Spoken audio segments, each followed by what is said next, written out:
katabi mo, sabi mo sa kanya, praise God, nandito ka, kapatid. Come on, fist bump mo naman. Okay? Okay, welcome po sa inyong lahat. Welcome to church. So ako naman po ngayon yung magpipreach sa inyo ngayong midweek service natin. Actually, nasabihan lang ako kaninang umaga.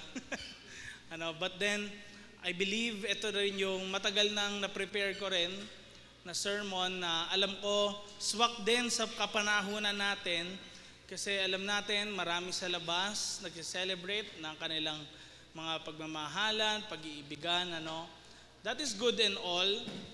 Pero sa totoo lang po, ang bawat isa sa atin, tandaan natin, hindi naman talaga tayo whole being. Hindi po tayo kumpleto. Tayo po ay broken pieces katulad ng platong ito. Kung nakikita nyo po ngayon, pakipakita natin, ayan We are broken pieces. Kasi bakit? The world has broke us so many times. Maraming heartbreaks here and there, pwedeng sa family, pwedeng nung pandemic, pwedeng sa klase, pwedeng marami ring mga bagay, mga failed expectations, pwedeng nakasira sa atin yan, sa ating puso, sa ating buhay. And most probably, ang iniisip natin, another broken person can feel us. Yun yung madalas iniisip natin, And ngayon, parang ang tingin na ngayon ng mundo, kapag wala kang ka-relationship or wala kang girlfriend, boyfriend, ang feeling ngayon, hindi ka kompleto or you lose a part of your life. Samantalang sa totoo lang, whether with a boyfriend or girlfriend or wala ka ng ganong relationship, kumpleto naman talaga tayo, hindi dahil sa sarili natin, pero dahil kay Lord. Kasi kung titignan din natin tong mga pieces na ito, next slide. Okay, nakita ko tong picture na ito sa internet and nung iniisip-isip ko, sabi ko, oo nga kung tayo broken and tinatry natin na ipag-piece ulit together ang ating mga sarili or itry natin na i-fit natin yung ibang tao sa atin, sa totoo lang, hindi natin masasabi yun na masasabi mo sa partner mo or someone that you love, pwedeng a family member or pwedeng friends na kinukumpleto mo ko. Kasi in one way or another, merong part na hindi pa rin kayo fit together. May hindi pa rin kayo, kumbaga nagkakaintindihan, nagkakaunawaan. And a lot of times pa nga, kung sino yung mga malalapit sa atin, sila pa yung masasakit magsalita sa atin. Kung sino pa rin yung mga malalapit sa atin, sila pa yung mga nangchichismis sa atin. And kung makikita natin ngayon, ang tanong ko, habang tinitingnan ko po yung picture na yon, how can two broken individuals complete each other? Kaya kung nasabi nyo po ito sa mga mahal nyo sa buhay, kahit sino man yon, anak nyo, nanay nyo, tatay nyo, girlfriend, boyfriend, asawa, friends, relatives, kahit sino man sa mundo, alam nyo po, hindi totoong nakokompleto nila tayo. Pwede pa, nako-complement nila tayo, Doon sa mga weaknesses and strengths, pwedeng ganon, Pero pag sinabing nako-kompleto, si Lord lamang po yung nakakapag-complete sa bawat isa sa atin. Kaya, nasabi ko po that relationship with another human being does not complete us. Kaya kung meron po kayong kilalang single hanggang ngayon or kahit tumanda na siyang single, hindi ho kulang ang buhay niya. Only having a relationship in Christ completes us. Yun talaga dapat yung maging sentro natin. Dahil madalas sa world ngayon, nagdidictate sa atin ng dapat nating maging buhay. Pero sa totoo lang, dapat si Lord yung mag-dictate sa atin ng ating buhay. And now, makikita natin po, ang pagmamahal, matcha-challenge kapag merong mga hindi na magagandang situation sa buhay. Pwedeng ang mga gusto natin madalas, yung mga masasayang moments. Ayaw natin ng bad vibes, di ba? Tama ba? Ayaw natin ng mga parang hindi magagandang emotions. Ayaw natin nun. Ayaw natin ng conflicts. Ayaw natin ng death. Ayaw natin ng curse. Ayaw natin ng cruelty. Lahat ng mga di magagandang bagay. Tama ba?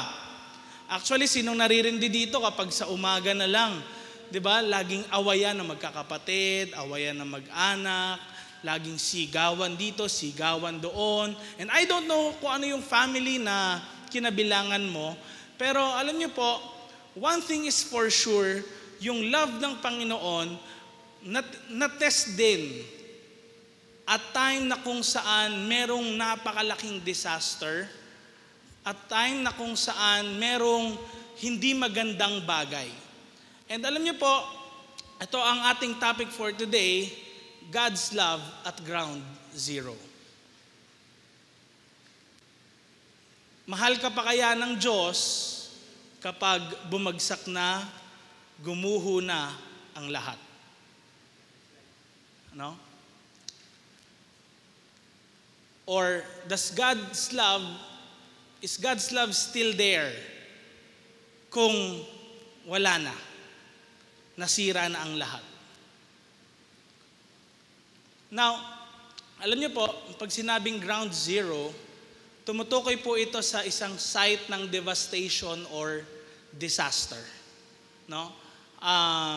Katulad nito, merong nung 9/11, di ba? Sinong nakabuhay na nung time na yun, 9/11? Nung year 2000 ba yun or year 2001, di ba? Ano nangyari? Bumagsak yung World Trade Center. Sinong buhay na nun? Ayan. Sinong hindi pa? Ayan, okay? Alam niyo po ang nangyari is yung Twin Tower, yung tallest building sa buong mundo nung panahon na yon, ay gumuho po dahil sa mga bombings, etc. at mga iba pang unknown na mga causes. Well, obviously, dahil daw sa terrorism, and then talagang mula sa pinakamataas noon, talagang na-level to zero, no, yung place. At kahit saan pa, sa Philippines, ano nangyari? Sa lugar ng Marawi, di ba? Sino nakapanood noon ng mga balita sa Marawi? Nakita niyo ba yung pictures? Dati it's a city, tapos nung nagkaroon ng war, pumatag. Talagang grabe. And then, kapag merong mga disaster na nangyayari, natural disaster, or ano man yung mga bagay na yon, laging bumabagsak sa ground zero. Now, alam niyo po, ang love, doon matitest kapag may disaster. Doon matitest kapag merong hindi magandang nangyayari, doon matitest yung love. Now, meron pong CCTV, ewan ko kung nakita nyo na yun, May CCTV ako nakita doon sa Facebook, kung nanonood kayo, nagbabrowse kayo, na-scroll ko lang, nagulat ako. Sabi, yung boyfriend daw, ganito po nangyari, yung boyfriend, yung babae, yung girlfriend niya, kasama niya, and then nung biglang may nang hold up, yung ginawa ng lalaki, yung kasama niyang babae, yun yung hinarap niya, tapos tumakbo na siya. No? Hindi ko masasabi yun kung ako rin nasa kalagayan ng tao or kahit sino man sa atin. Hindi natin malalaman kung ano talaga yung gagawin natin. Madali magsabing kaya ko, pero pag nandoon ka na, hindi ko alam.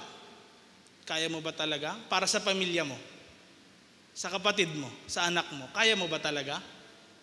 No? And marami pang mga bagay.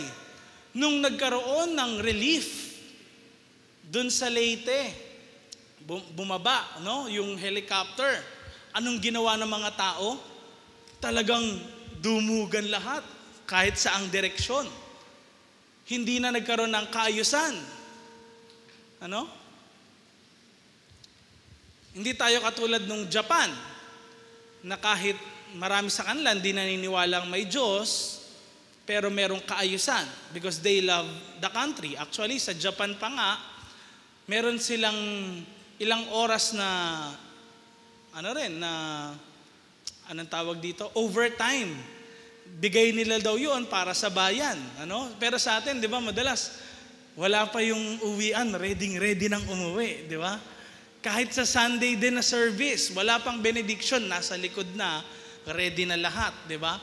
Bakit, kung makikita natin ngayon, at times of trouble, at times of disaster, doon lumalabas yung quality ng love. No? And yun yung marirealize natin. Madaling magsabi ng mahal ka, mahal mo ko, o ano man yun. Pero when it comes to situations na hindi magaganda, if we don't have Christ in us, I believe, hindi natin magagawang magmahal na katulad ng Kanya na meron siya. That is why, kung titignan ho natin ang cross, next slide, okay? Paulit-ulit yan na napapanood natin pag mga, di ba, mahal na araw, o kaya Passion of Christ kapag encounter, or perhaps kapag gusto lang natin mapanood in any platform, alalahanin lang natin yung ginawa ni Christ, or kahit kapag communion, naalala natin yung cross, nai-imagine natin ano yun. Pero perhaps hindi natin na-realize that the cross of Christ itself is a level ng ground zero. Biruin nyo, no? Ang daming followers ni Jesus. From 16,000 or 15,000, bumaba. Di ba? Mga umalis sa kanya. Then may disciple siyang natira. Then, nung nagka-agrabyaduhan na, ano nangyari? Hinuli si Jesus. Hindi na makita yung mga disciples. No? Nasaan na sila? Sila na binigyan ni Jesus ng buhay niya. So makikita ho natin, in times of troubles, truly, doon nakikita yung pagmamahal. Now, para sa ating kaalaman, kailangan muna nating maintindihan, ano ba yung ibig sabihin ng cross nung ancient times? Again, it reminds us na ang cross po ay hindi po yan parang pansalag sa demonyo. Hindi yan ganon. Ang cross is actually a symbol of curse. Yun yung nung una. Marami pong pagan religion, pagan practices, gumagamit ng cross para sumpain ang mga tao. Hindi po yan yung ngayon lang. Nung una pa pong panahon yan, bago pa rin si Christ ay dumating sa lupa. It's a symbol of curse. Ngayon, di ba, meron na sa mga necklace, di ba? Sa mga bracelet, meron pang pendant, no? O kahit may mga nagpapatattoo pa ngayon, di ba? Cross. Pwedeng yun yung, yun yung wallpaper mo pa sa cellphone mo or kahit sa laptop mo. Pero alam niyo po, in ancient times, and kahit nung panahon ni Jesus, ang cross po is a symbol of curse. Sumpa. Sino ditong gusto ng sumpa? Ayaw nyo? A blessing. Konti lang. So makikita natin, ayaw pala natin ng curse. Ang gusto natin ay blessing. Pero si Jesus, yun ho yung naranasan niya. Actually, first hand siya mismo na nakaranas ng, next slide, ito yung cruelty and torture. Dahil ang cross in ancient times, ito po, since the Babylonian Empire started, naging pamamaraan po nila ng pagpunish sa mga tao ay hinahang yung mga tao sa puno. Pinapako sa puno.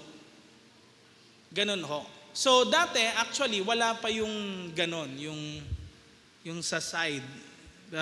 Puno lang sa Babylonian Empire. Pero na-discover nung mga Greeks, nung nag-arise ang Greek Empire, pinerfect nila yung cross.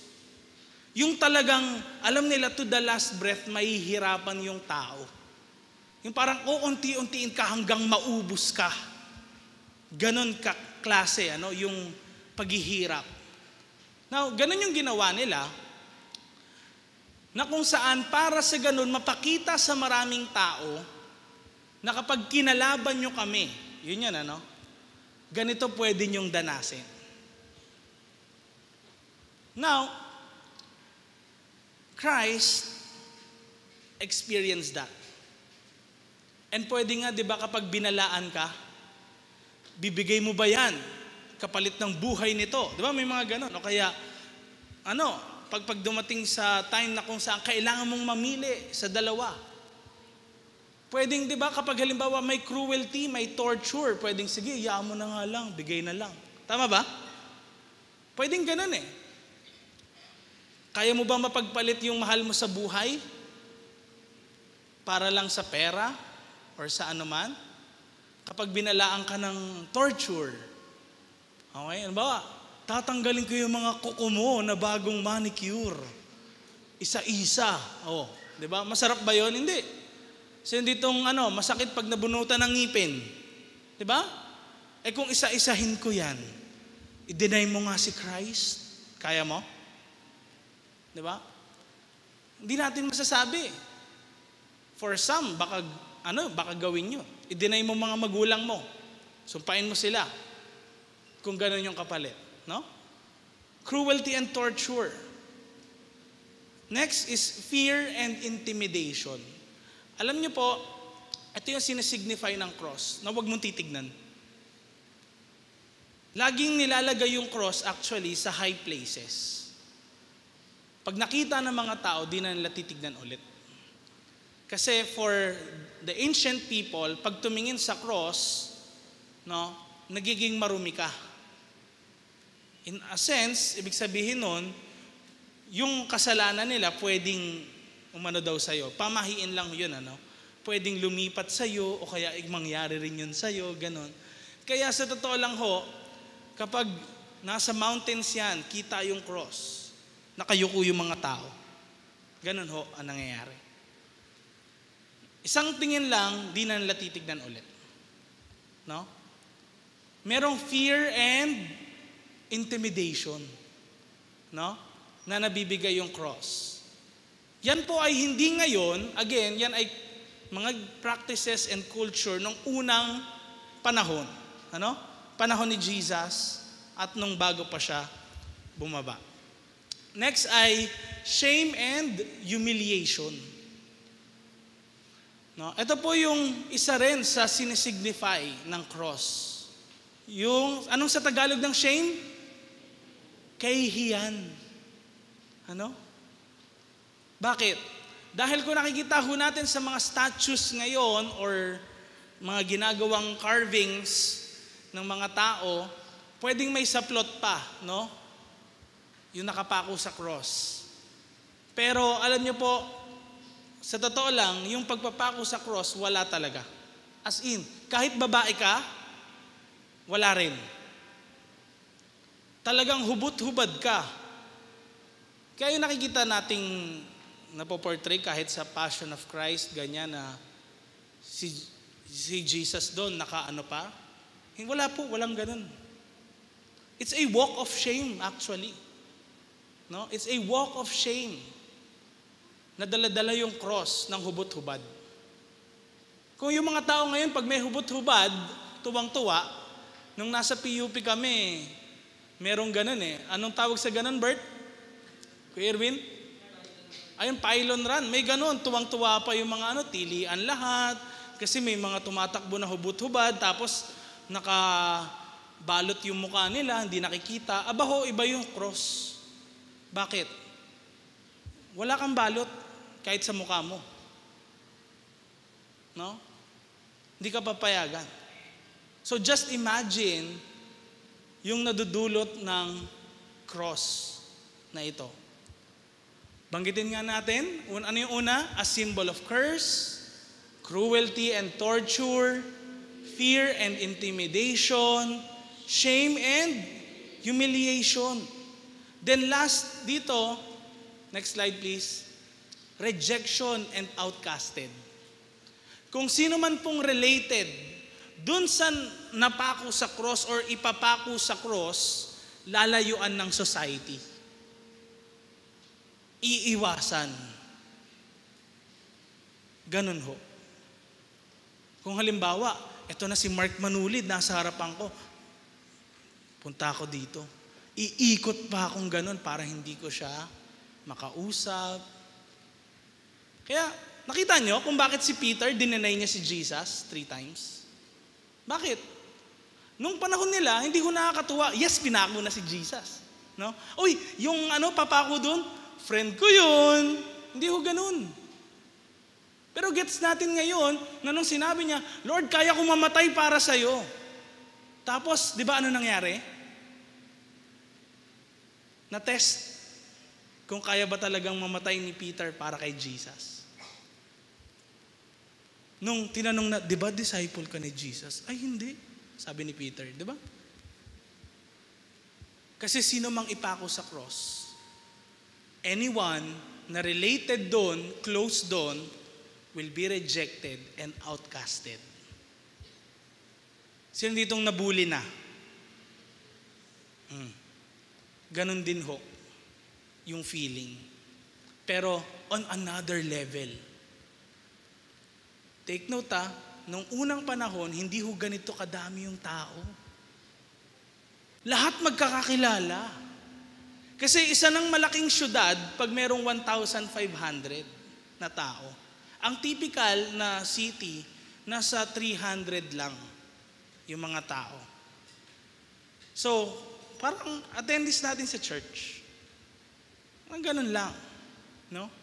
So, makikita natin, dito, iba yung meaning pala ng cross thousands of years ago.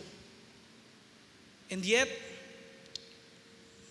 kung makikita natin, itong ground zero level na to, kung saan wala ng hope, wala ng pag-asa, dahil kay Jesus, dahil sa ating Panginoong Diyos, dito niya pinakita na talagang mahal niya tayong lahat. Romans chapter 5, verse 8. Pero pinakita ng Diyos kung gaano niya tayo kamahal. Bakit kaya ine-emphasize natin every Sunday yung pagmamahal ni Lord? Kasi kailangan yun yung mangibabaw. Yung pagmamahal natin, it is bound to fail. Pero kapag pagmamahal ni Lord, it will flourish. Kaya sabi mga makasalanan pa tayo, nung namatay si Christ para sa atin, para sa iyo at sa akin, yung nakita natin na ibig sabihin ng cross, siya yung kumuha nun sa iyo at sa akin, sa ating lahat. Siya yun. Kaya kung makikita natin, anong meron kay Christ? Bakit ganun na lang yung influence niya sa maraming mga tao throughout the years? Imagine niyo, merong mga iba't ibang philosophers, matatalinong mga tao, Galileo, ganyan, di ba? Or even sina Plato, Socrates, ganyan. Ang dami. Matatalino nung unang panahon. Pero bakit hanggang ngayon, yung impact mas malaki pa rin kay Christ? Kasi hindi yun sa talino eh. Sa puso, sa pag-ibig niya rin sa buhay ng bawat isa. It transcends time talaga. At kaya ngayon, bakit maraming mga painter, si Jesus hindi naman painter, na-inspire ng mga gawa ni Christ. Maraming mga authors or mga nagsusulat ng mga tula. Even songs. Katulad ni Kuya Irvin na nina Jewel at ng iba pa na gumagawa ng mga songs. Bakit may inspiration kay Christ? Bakit? Di ba? And even kung i-compare natin yung law ng isang lugar na Christian, i-compare natin anong mas marami? yung mga Americans, example, na pumupunta ng China o Chinese na pumupunta sa Amerika? Mas marami yung Chinese na pumupunta sa Amerika. Bakit? And even sa Muslim countries, mas madami ba yung Americans din na pumupunta sa Muslim countries kaysa sa Muslims na pumupunta sa American countries? Sa mga lugar na yung pinaka-base nila ay Christianity talaga, even sa Europe, America, Philippines, marami talaga pumupunta sa mga lugar na yun. Bakit? Kasi merong liberty, merong pag-ibig. And that is the commandment of God summed up into two. Love the Lord, love thy neighbor. Kaya kung makikita natin, yung ginawa ni Christ, may impact sa sangkatauhan. Dito ko po nasabi na malalaman ang quality ng pagmamahal kung ito ay nalagay sa alanganin, next slide please, or sa tinatawag na ground zero.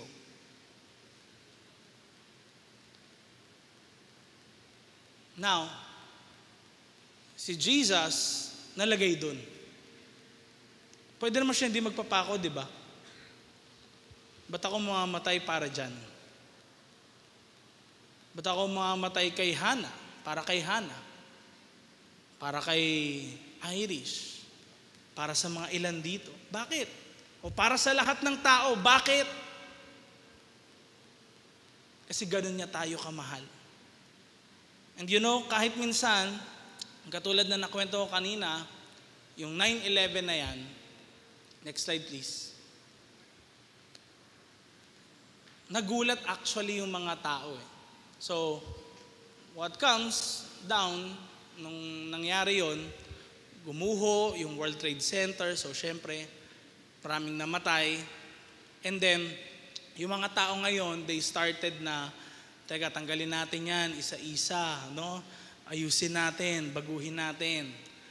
Marami mga nagtulong-tulong, and then from that rubble na yung mga anong yan, tignan nyo, no? May nakita sila na, alam niyo yung bar sa isang di ba, building, yan. Yan yung natira doon. Hindi yan nilagay ng American or kahit sino man, pero may nakalagay lang doon, no? Dati, again, yung symbol ng cross, hindi maganda. But because God's love transforms lives, transforms everything, ngayon, yung cross na yan have become a symbol of hope. May pag-asa sa lahat ng mga tao. Kaya next slide, tignan nyo, no? So, nawasak nga talaga lahat. Guho eh. No? Yung mataas na building eh. Then, talagang saktong-sakto, merong doon. Merong symbol ng hope para sa marami. Naging symbol ng hope ngayon dahil nabago ni Christ. Dahil sa pagmamahal niya.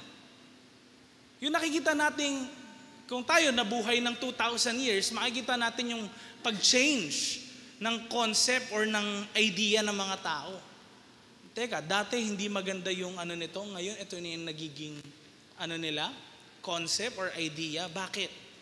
Kasi someone died on the cross to pay for our sins at magbigay sa atin ng panibagong pag-asa in the midst of tragedy.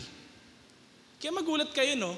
Bakit yung mga early church Christians kahit pinapakain sa leon, may mga sinusunog ng buhay, pinapako din sa krus, ginigilutin, o ano man yung ginagawa sa kanila na para mamatay sila, alam niyo po, bakit hindi sila nag-give up?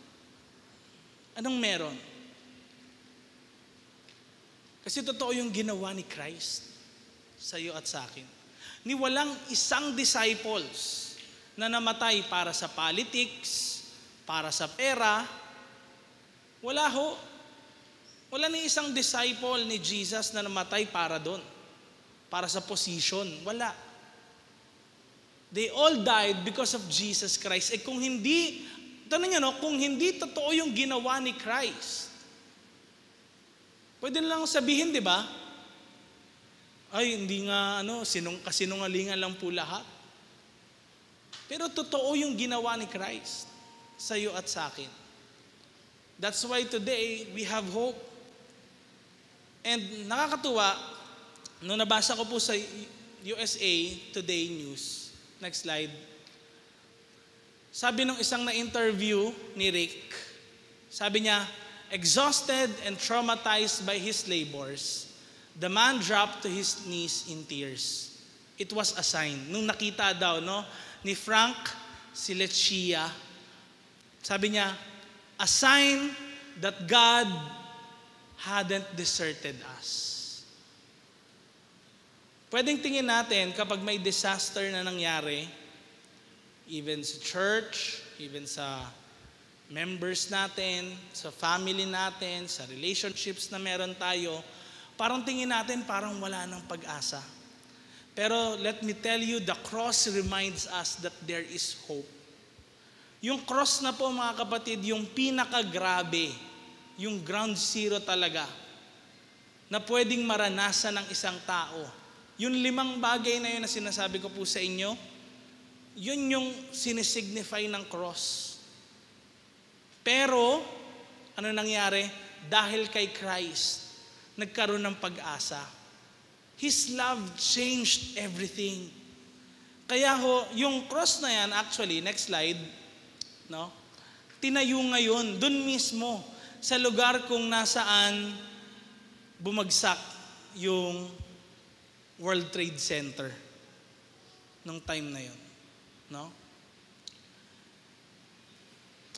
Now, tignan natin ngayon ang cross ni Christ. Next slide. Okay? Again,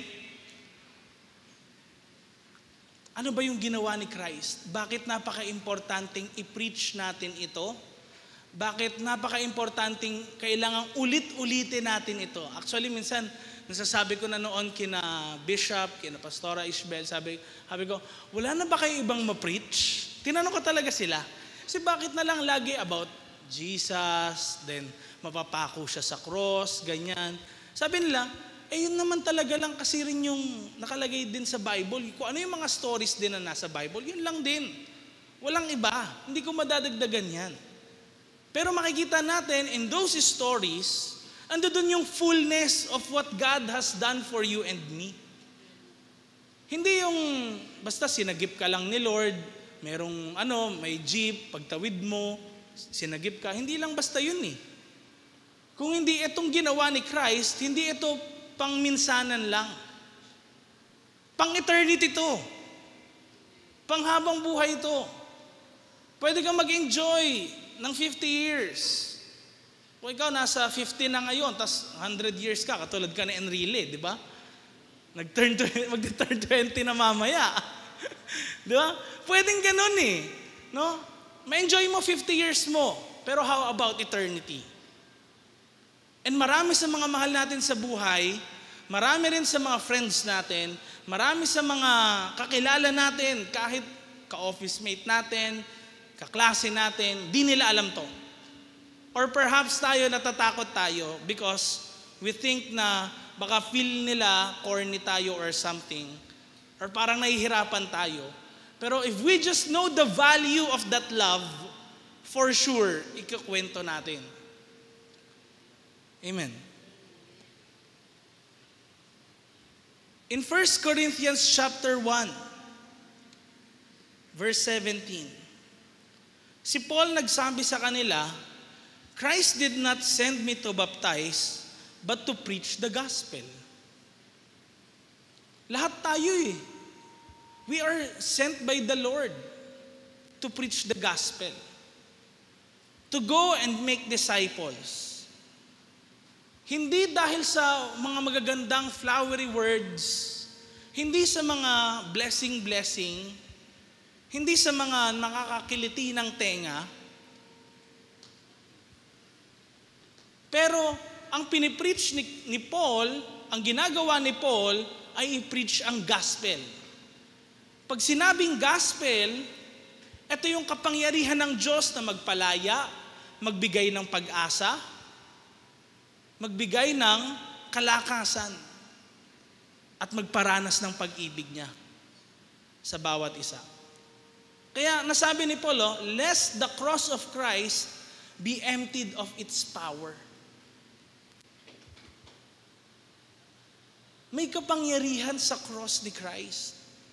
May kapangyarihan sa ginawa ni Christ. And alam niyo po, in the times na kung saan lagi na lang meron nagte-testify kung paano nila tinanggap si Christ, nagulat po ako, madalas ganito ang sinasabi nila. Nung time na yon, talagang parang guguho na mundo ko. And kahit mga artists na kilala natin, sina Hayden ko, yung iba pa na mga artista, ang dami. Pacquiao. They feel something. Parang kapag mayroong area ng life nila naguguho na hindi maganda na nangyayari, alam nyo, doon kumikilos si Lord. Doon mas lalong kumikilos si Lord. Kaya, if we think na si Lord, blessing lang, ganon, kumikilos lang siya kapag may blessing, nagkakamali tayo. Because in the toughest of times, doon din siya kumikilos. In every situation. And most importantly, doon natin makikita yung love ni Christ. Gaano ka-evident yon in the toughest of times. Pwedeng nasa kayo, baong kayo sa utang ngayon, ang dami mo kailangan bayaran, or probably, may mga hindi magaganda nangyayari ngayon sa connect group mo, dalagasan ka ng member, or perhaps, maraming mga situations nangyayari sa trabaho ngayon. Pero let me tell you, ito yung word, crux probat robina. Ano yon? The cross tests all things. Pag sinabing the cross tests all things, lahat matitest, lahat masusubukan pag nilagyan mo ng cross. Anong pag nilagyan ng cross? Pag yung cross of Christ, pag nakaranas ng ground zero ang mga tao, nilagay mo ang cross of Christ. Nilagay mo ang gospel, ang ginawa ni Lord sa buhay ng mga tao. It will change everything.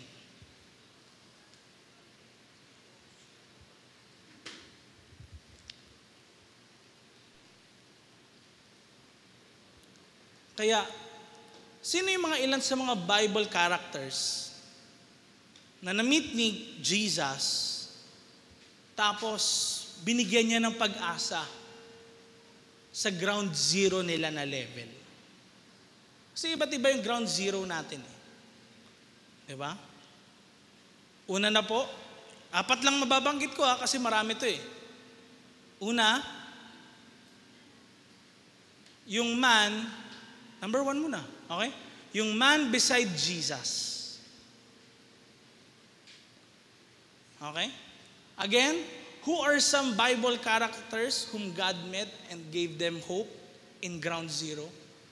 Yung man beside Jesus, nung nasa cross siya. Tandaan niyo yung magnanakaw na yun, wala nang pag-asa yun. Yung magnanakaw na yun, talagang it's over na talaga eh. Pero at that very moment, binigay niya yung tiwala niya sa hari ng mga hari. Kaya kung makikita natin ngayon, kung saan tayo, wag natin ang hilingin, wag natin hilingin sana na, Lord, sige magpakita ka. O kaya, i-reveal mo yung sarili mo sa akin kung kailan mo gusto. Kasi baka mamaya, nasa lugar tayo na hindi natin gusto, dun pa natin na-meet si Christ. Ngayon tingin mong okay ka, kailangan ma-meet mo na si Christ. Huwag mo nang hayaan na kailangan, nandoon ka pa sa pinaka-ilalim bago mo sabihin na, ay, totoo nga. Di ba? Let us be wise. Amen. Kasi for sure, gusto ni Lord kumilos sa buhay mo eh. And perhaps marami ng tawag din sa atin si Lord, kahit din sa mga mahal natin sa buhay, hindi lang nila pinapakinggan. Pero kapag dumating yung time na kung saan may di maganda nangyari, doon sila tumatanggap. Bakit? Kasi nag-ground zero eh. Doon lang nagigising yung vision ng mga tao eh. Pag may hindi maganda nangyari, doon lang nagiging malapit kay Lord ang maraming mga tao. Pero this time, kung makikita mo sa sarili mo, lumalayo ka kay Lord and yung relationship mo di na tulad ng dati, huwag mong hintayin na sana may mangyaring hindi maganda bago ka lumapit kay Lord. O bago si Lord mag-reveal sa buhay mo. Kung ngayon pa lang nakikita mong palayo ka, agapan mo. Amen? Kasi nandoon naman si Christ eh. Tayo lang yung lumalayo sa Kanya. He is never far away from any one of us. Amen? Kaya encourage nyo yung mga ka-cell member nyo, ka-connect group member nyo. Tara, maging on fire ulit tayo kay Lord. Magpagamit ulit tayo sa Kanya. Tara, sumama ulit tayo sa mga gatherings. Tara, magbasa tayo ng Bible. Tara, mag-pray tayo. Kasi,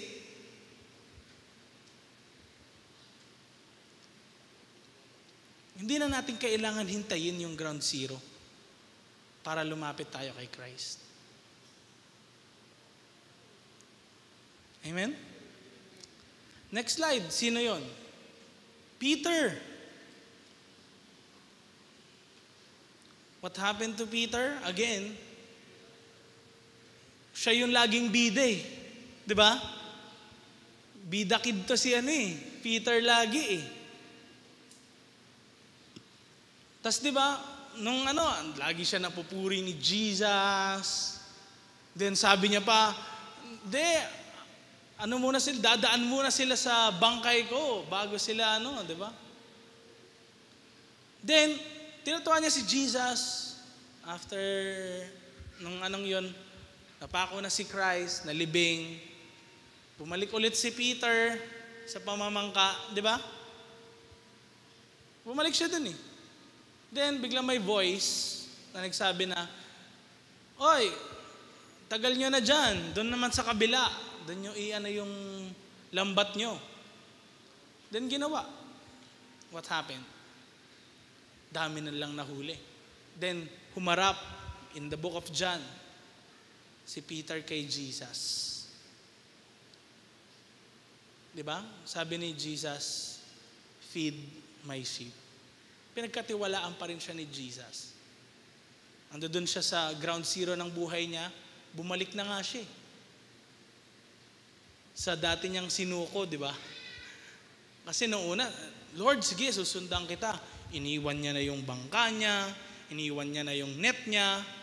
Basta, "Lord, ako, may tiwala ako sa'yo." Ganun na si Peter eh.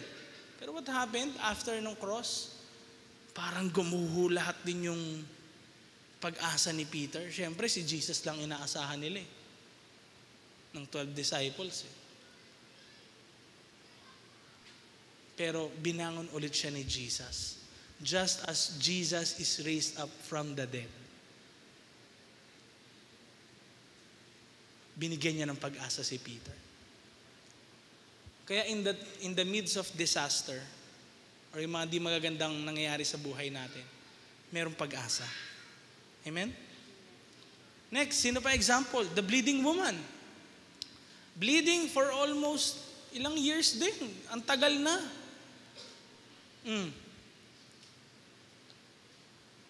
The bleeding woman, walang makapagpagaling sa kanya kahit ano. Tinry niya na lahat ng possible. Pero what happened?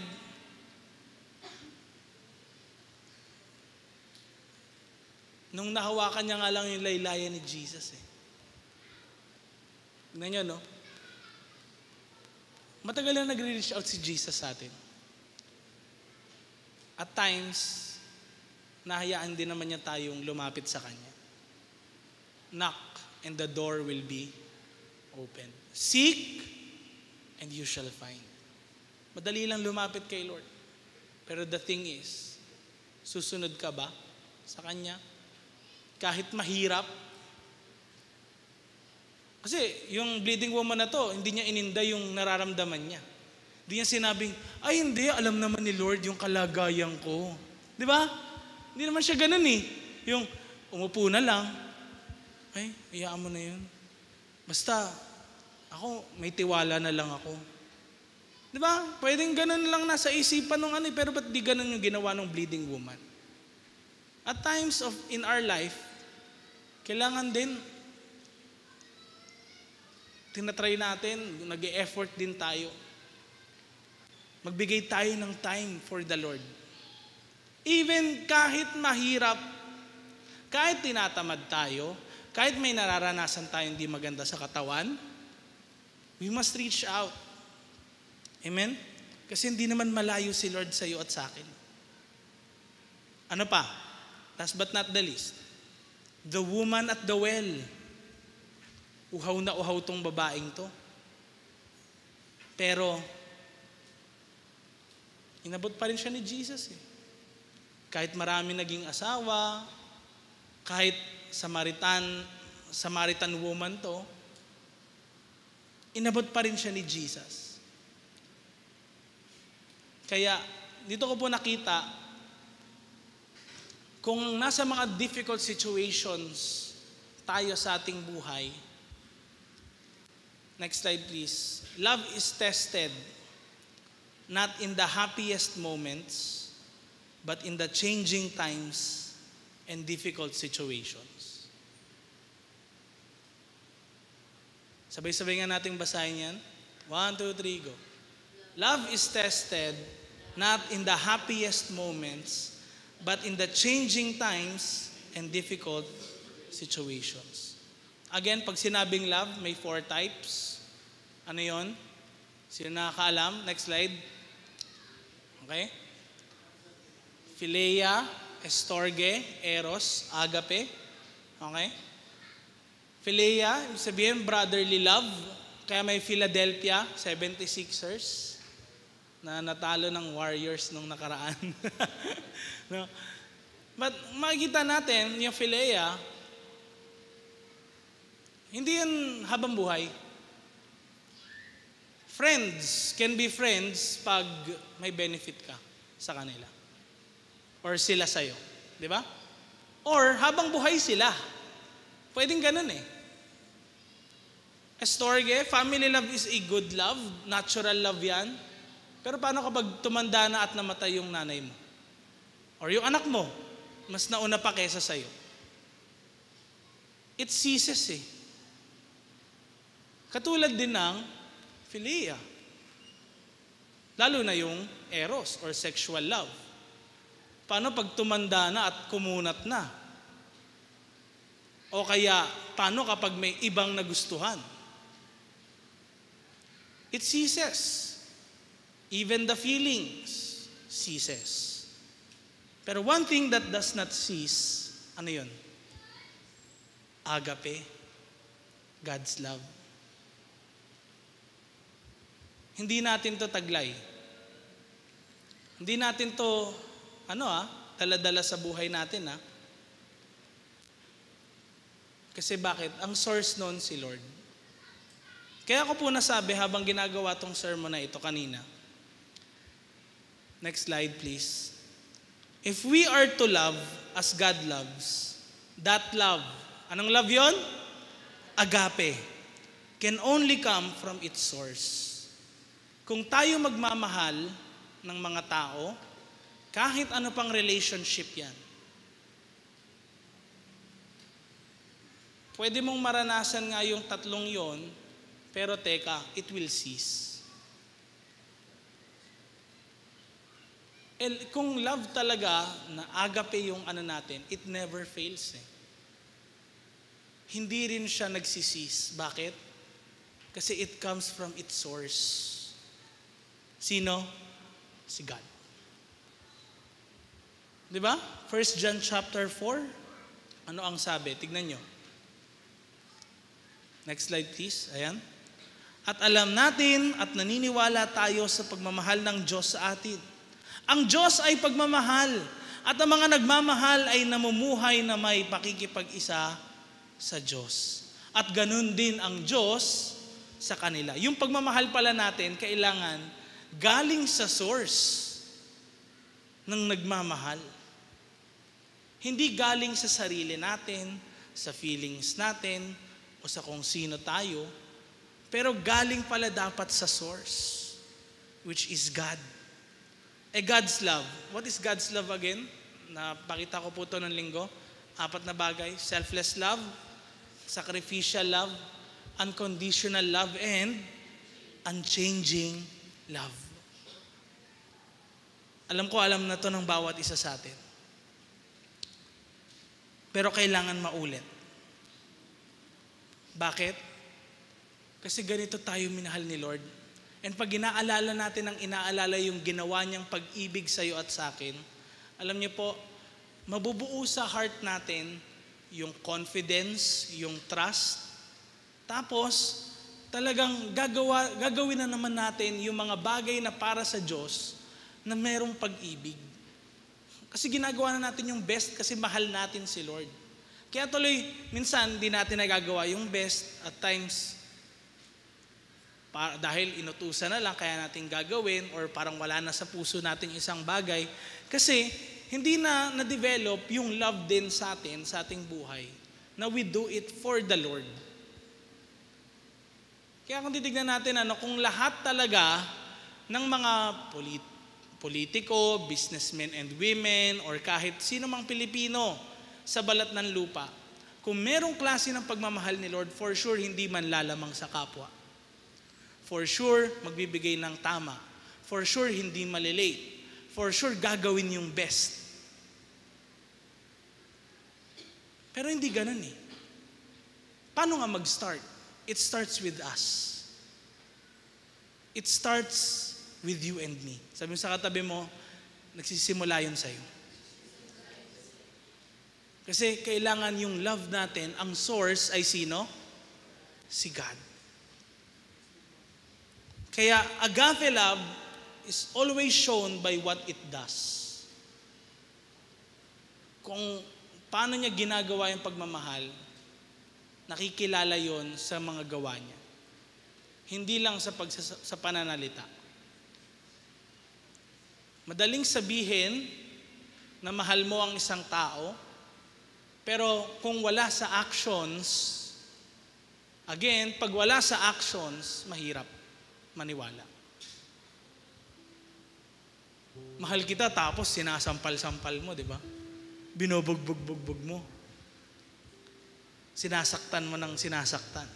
Pero sabi mo, mahal mo.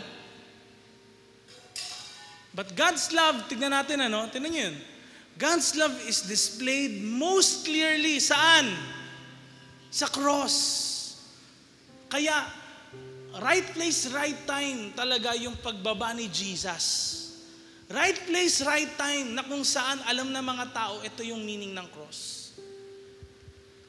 Kasi, na-display yun most clearly sa mga tao.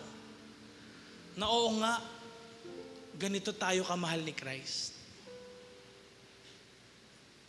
Lahat ng mga dapat nating maranasan, dahil tayo ay makasalanan at naging laban sa Diyos. Kasi ganun pag labang ka sa hari, na hindi ka kabilang sa kaharian niya, pinapako sa cross. Yun yung dapat mararanasan natin actually. Dahil tayo ay makasalanan. Pero Jesus said, hindi nyo kailangan gawin yan, ako yun. At yung gagawin ko, kailangan tanggapin nyo. Pagkatiwalaan nyo ko. Yung pagmamahal ko sa iyo. No? Kaya yung cross, it's a ground zero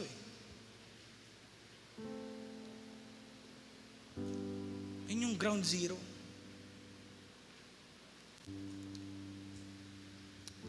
conclusion natin, dito na rin tayo magtatapos and we'll proceed sa prayer maya-maya.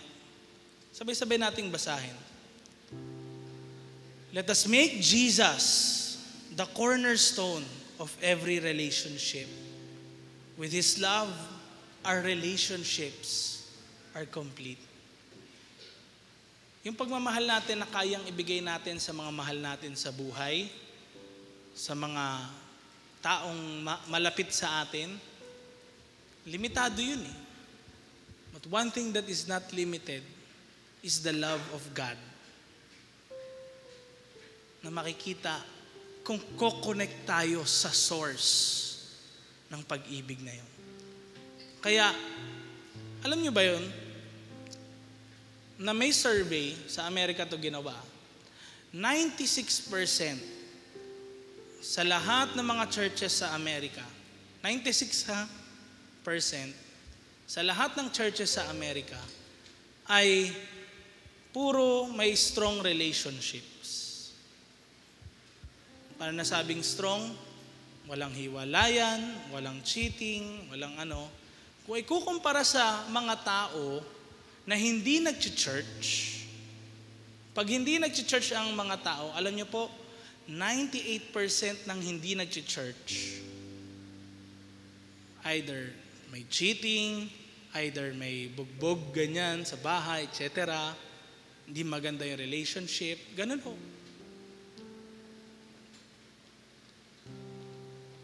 Bakit? Kasi si Lord yung nagko-complete sa atin. We are all incapable of loving talaga. Na katulad ng pagmamahal ni Lord. Ang makakapuno lang sa atin, yung pagmamahal ng Diyos. Tayo manalangin.